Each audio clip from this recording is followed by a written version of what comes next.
This is a News 4 special presentation. The world is built for people at least 5 feet tall. Think about it. Stepping on a bus, driving a car, even making a phone call. All things we take for granted. Unless you can take nothing for granted. Josh Maudlin will not grow much taller than 4 feet. This 14-year-old is one in 20,000 living with a medical condition called dwarfism. But early on, he made a big decision in his life. Based on personal experiences, Josh, like thousands of little people, refuses to sell himself short.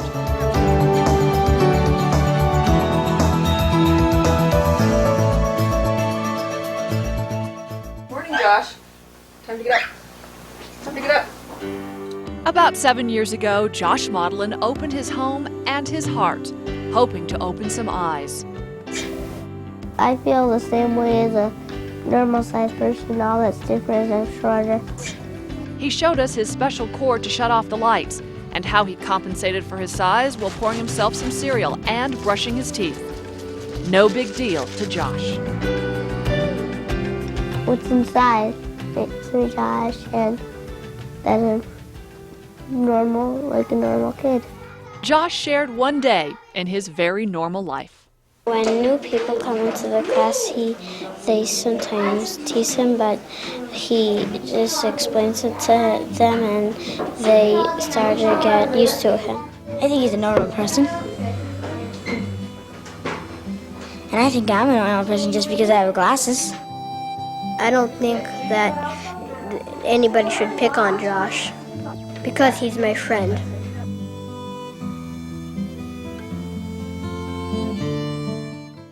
Smell that. Smell. No. Today, Josh is a teenager getting ready to start high school. The teasing does not happen as much just because the kids are more mature than they were when I was in 3rd grade and 4th grade. Can you reach that book for me? Yeah. When I was younger, it was harder. Same thing, Josh. You're doing it just right. Josh is still sharing his life. Okay, Josh. But now through the pages of a children's book. Hi, my name is Josh. I'm 14 and in the 8th grade. Josh provided the perspective. Okay. Bill Humans took the pictures. And I wrote the text. Very good. We wanted to share Josh's philosophy with the world, to never sell yourself short. When I was a baby, doctors didn't know much about dwarfs. Today they know that there are more than 100 types of dwarfism. I hope it explains to people what I am and what I'm about and to accept it. And there's no reason to tease me because, all that's different is I'm shorter. I'm normal inside.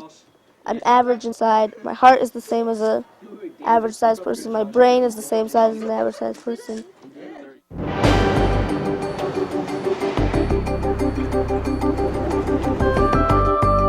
When you come to LPA, you see other people who are like you, and you know that you're not the only one. And there are thousands of people that are like you. 17? Josh brought his big thoughts to the Little People of America's annual conference in Toronto, Canada. The conference hosted a team pool party where Josh fit right in. Question, is this the coolest thing? I mean, everybody here is a little person. Yeah. Totally. Yeah. Absolutely. Definitely. 100% cool. For 1 week, size doesn't matter. Josh is just one of the crowd. Little people like being in their own world because they get a break from the world. Before I knew about LPA, I was so tormented and so picked on a lot. And I just didn't understand why am I different. You just have to take it on the chin, really, and put it all away. Sometimes, you can walk down the street and 101 people will make fun of you. Don't mean nothing. And then another time you can walk down the street and that one person will make fun of you, and it just pulls you to pieces, and it's devastating. It just depends what frame of mind you are in at the time. When I'm older, I want to be a commercial pilot. I know I can make my dream come true because I've seen so many success stories at the Little People of America national conferences. A ver la zona de... Musical gibt's nicht in Deutschland. 10 countries are represented at this Toronto conference. Gente que vive del circo. Maria Pia Mata is a veterinarian from Chile. She says, in my country, I'm not sure about here, but the impression people have of little people is that they belong in the circus. I wanted a job in television. Show up there with everybody else looking really good and a slightly overweight dwarf, you know, it's not as easy. And I was rejected many times. But that did not stop Mark Andrews. Our Ragnar will join us. He is on the air in Detroit. Yeah, we're easy to recognize, yes. So in the political world, that's a nice skill. Dan Okenfuss is a political analyst in Washington, D.C. I am a genetic counselor by training, and I do that as part of my job working for Kaiser Permanente, but I also coordinate a clinic specifically for little people.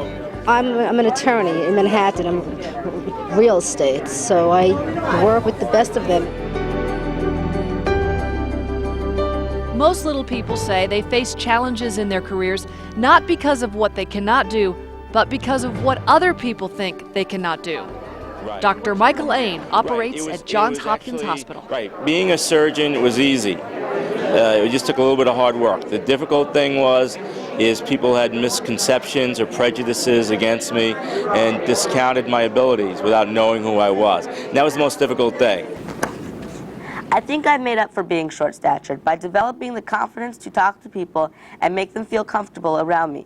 Never Sell Yourself Short highlights little people who stand out and reminds young people like Josh it's really no big deal being little.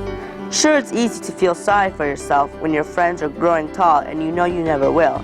And it still hurts when people stare at me because I'm a little person. But God made me this way. I can't change it, and I'm going to make the best of it. I refuse to let my size sell me short. What are you reading?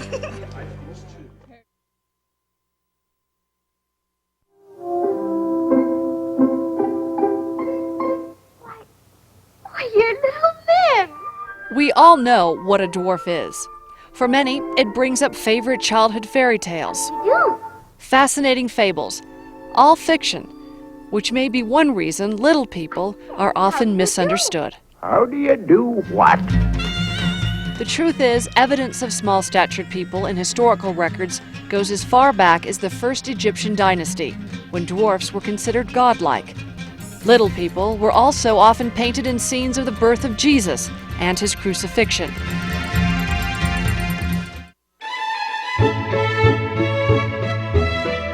Royal houses in Europe called them court dwarfs and gave them positions of honor.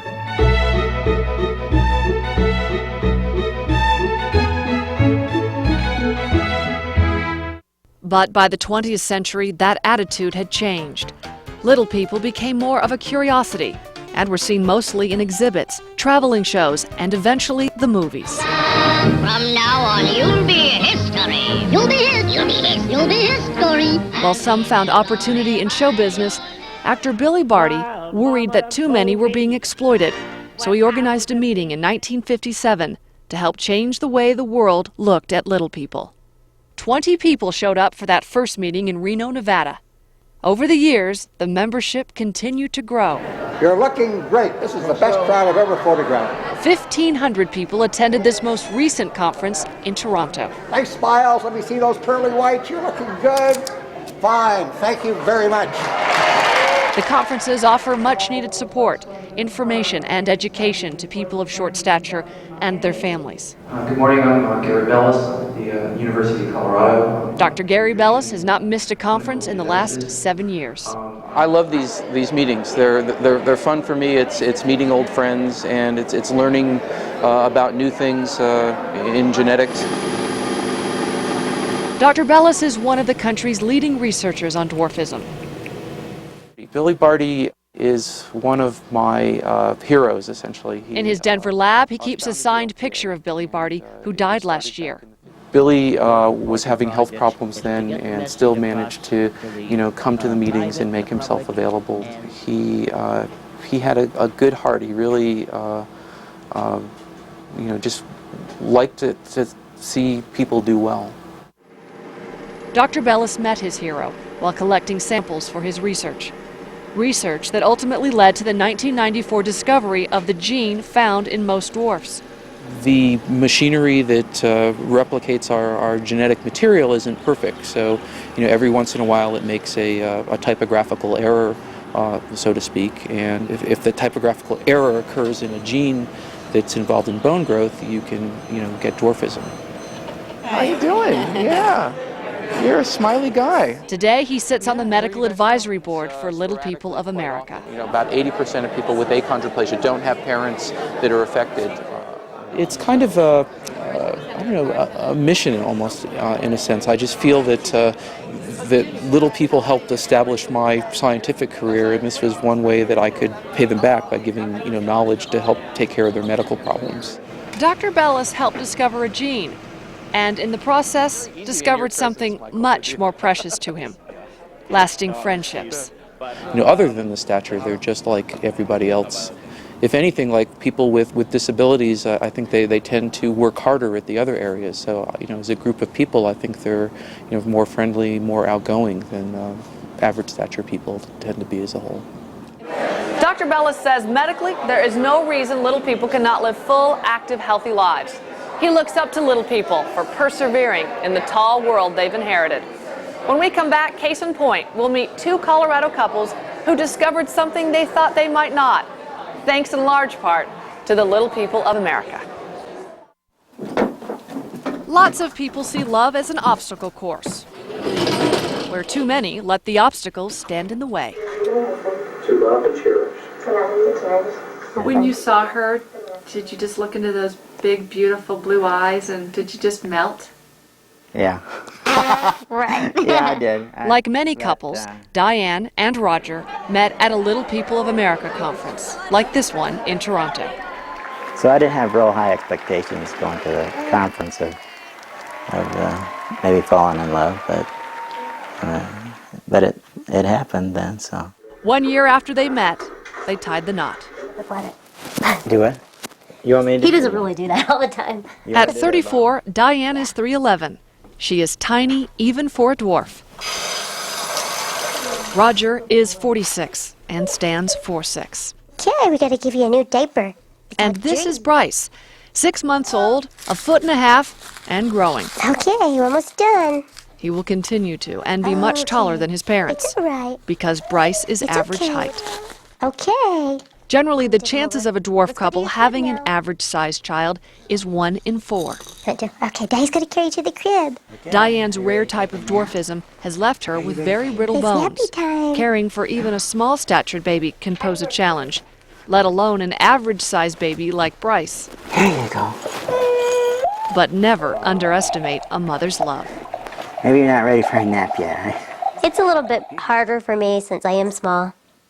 And since I am really small, petite, being 60 pounds, because he's heavy. But you just adjust. Everybody makes adjustments their own way, and it's working out fine. We bought a couple of shower extenders and lowered the shower head. Most little people modify their homes to some degree to make them more comfortable. Roger and Diane have made a few adjustments. Because it used to be real high, and now it's down low. But nothing to the extent that would lead some people to ask Diane the questions they do. Is everything small in your house? Do you have a little TV? No. It's like some of that stuff is kind of common sense. That's it. Hey, here's your cool TV. Diane and Roger hope as Bryce grows, he will not have to face those silly questions. Or worse. They will be open and honest with Bryce, hoping to teach him and his friends physical stature is not the measure of a person. It's all gone, baby. It's all gone. Look, all gone. It's in the belly. And I think if his friends and who he gets to know in school gets to know us personally too, and then they'll be like, they're just like anybody else but small. That's the main thing. Little people are just like anybody else, but they're just little. It's nice out. Yeah, it's beautiful. Barb and Chris Coetsian, both about 4'5", take life in stride. They are used to making adjustments on things most of us take for granted, like pedal extenders in Chris's truck. Like you go take your car to the valet and they get in the car and they're like, what is this? We normally take an extra set of pedals with us on vacation. Are you going to look at anything? I don't really need anything. You don't need anything? I want stuff, but I don't need anything. Clothing can be expensive because just about everything has to be altered. Here's your size right here. Yeah, my size. Size is relative when you are a little person. I think I'll give these a try. Where's the dressing room, you think? If you can only find the dressing room. Can you see it? Ready to wear is not a part of their world. How they look? Yeah. Oh my. What do you think? Sorting them. As usual. As usual. It's frustrating at times because it's like you can't go home and right away wear it. You gotta wait until it's altered, and a week later then you can start wearing it. And it's expensive. Oh yeah, very Everything expensive. has to be altered. Everything.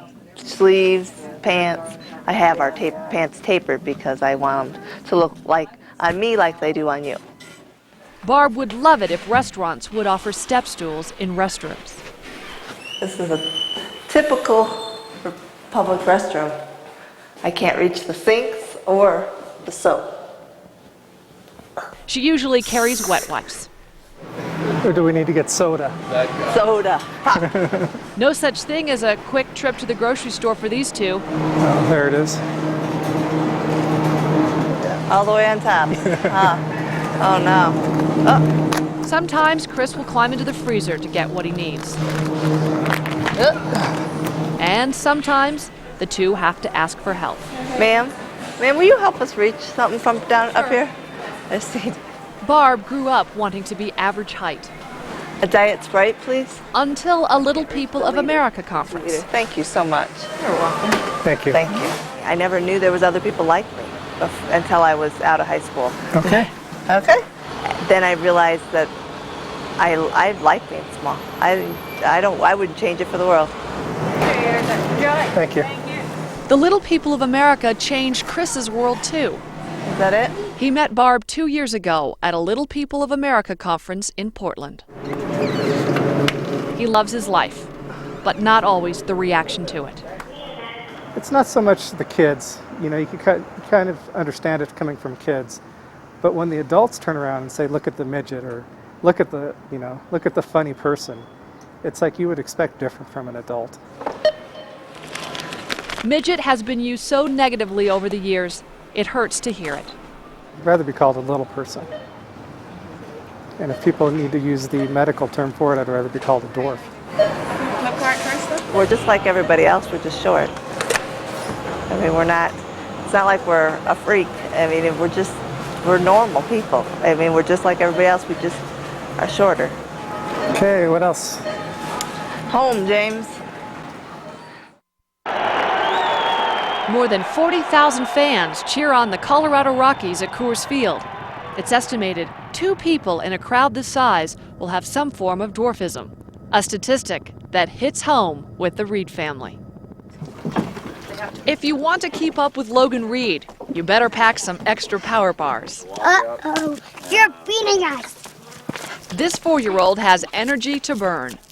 10, 9, 8. Logan Reed has come a long way.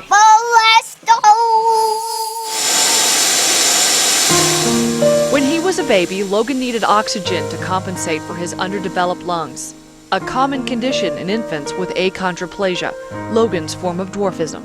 It is a shock when you're expecting a healthy child and something you're thrown for a little loop. The Reeds rode an emotional roller coaster for the next couple of years as their baby boy's fragile health pulled the family from one medical crisis to the next. When you think back, the first 2 years are kind of a blur. You just do what you have to do. Through all the ups and downs, Logan did something too. He taught his family about endurance. He just made it so easy. He just let us tape the oxygen to his cheeks and let us put the pulse ox on his toe and use the deep suction machine and, do everything we had to do for him, and he just smiled through it all. Today, Logan has plenty to smile about.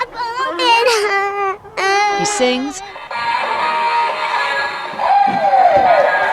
He dances with his big brother Dylan. And oh yes, he is still teaching his family lessons. I think we're lucky because I wouldn't look at things the way I look at them now. I just wouldn't have the same perspective. Without him, we wouldn't have looked at it the way we look at it. We'd just look at it like everybody else, and and take it for granted. To Steve Reed. It could be easy to take life for granted when you are earning a major league salary and living out your dream in front of millions. Steve Reed strikes out. Steve used to pitch in front of crowds at Coors Field. Now he pitches for the Atlanta Braves. Good hit. First one. But Steve knows his biggest fans are in his own backyard. Grind the ball. Oh no, run! He gets mad if you do things for him. He wants to do things by himself. Yeah! When he first started being able to dress himself, it was so hard for Steve and I to watch him do that because he has to struggle to pull his pants up. Something that we take for granted every day is a 15-minute struggle for this guy. But yet, if you try to help him, Mom, don't. I want to do this myself. And he does, and then he's very proud of himself. And hopefully he'll affect people in a way that he opens their eyes to the fact that, you know, people with difference are just like me and you. They just look a little different. He's just like us, only just a little bit smaller. Ready, set. He's a really nice kid once you get to know him and stuff. You know, you notice the stares. People can be pretty blatant about it, you know, and they're just really, you know, giving you that kind of thing, but you just kind of blow them off. They don't bother me. We're comfortable with who we are, and we wouldn't trade it in for anything. He's just taught me that the superficial things in life are really not that important. It's all about people and character and I don't know if I can do this. He's just, I see him touching people. I see him affecting people in ways that average-sized people can't. And I don't know, I think he's just made me much more compassionate, much more understanding of difference, much more accepting. I just think he's really made us all better people. You gotta keep your eye on the ball, Dylan.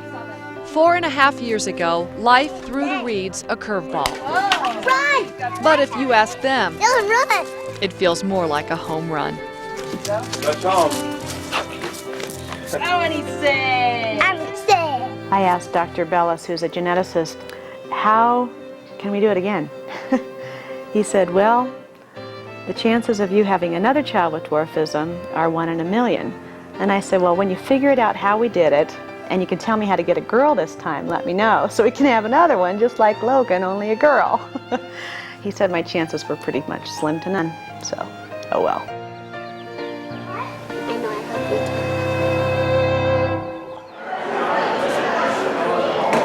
What a difference a foot or two makes, and how little people see the world, and how the world sees them. This is my 42nd national conference. At 72, Lee Kitchens has learned how being sensitive to differences makes all the difference. Oh, the changes have been dramatic and remarkable, but there's still more to go. L-I-N? Yeah. He waited in line to meet Josh Modlin. Thank you. You're welcome. I appreciate it. You're doing a great job. Thanks. And thank him for sharing his message to never sell yourself short. Thank you. Lee, what a pleasure. What an inspiration. Josh's message connected with people from all over the world. You dedicate it to the Restricted Growth Association. Who bought copies of the book for their schools and libraries in Japan, Norway, and England. Thank you for coming. This book will haunt So is your daddy going to read this too before you go sleepy at night? Yeah? Oh, yes, please. I think it's wonderful because pictures speak 1,000 words, don't they? I'm the kid on every playground, the one that's chosen last. Hi, my name's Josh. I'm Never 14 Sell and in the Yourself 8th Short, grade. a story One thing I about a really young man appreciate is a standing good night's tall. Sleep. But like many little people, I have trouble breathing while I sleep. And who is encouraging others like him to do the same. On occasion, I've said, what would it be like to be tall? Like walking down the grocery store or at the mall and trying to reach something high. Oh, you know, if I were tall, I could get that. If I were tall, I could get that. But it's a what if. But then I have to think realistically that it's not going to happen. And like I said, make the best out of it. In fact, living in a tall world is a tall order. I have to ask for help in the grocery store if I need something on an upper shelf. people need to know it's okay to ask questions. People come up to me and they're like, oh, I'm sorry my child asked you a question. Questions are great. It doesn't hurt to ask a question, because otherwise they don't know how to treat you, they don't know what to call you, they don't know anything about you. They're going to shun you if they know nothing. You don't have to be my friend. The biggest lesson I've learned is that everyone faces challenges. Some are on the outside and some are on the inside. Don't laugh at me. Don't call me names. But all my other close Josh Maudlin also reminds in the us arms all, and legs. to belittle someone is really what it means to be little. In God's eyes, we're all the same.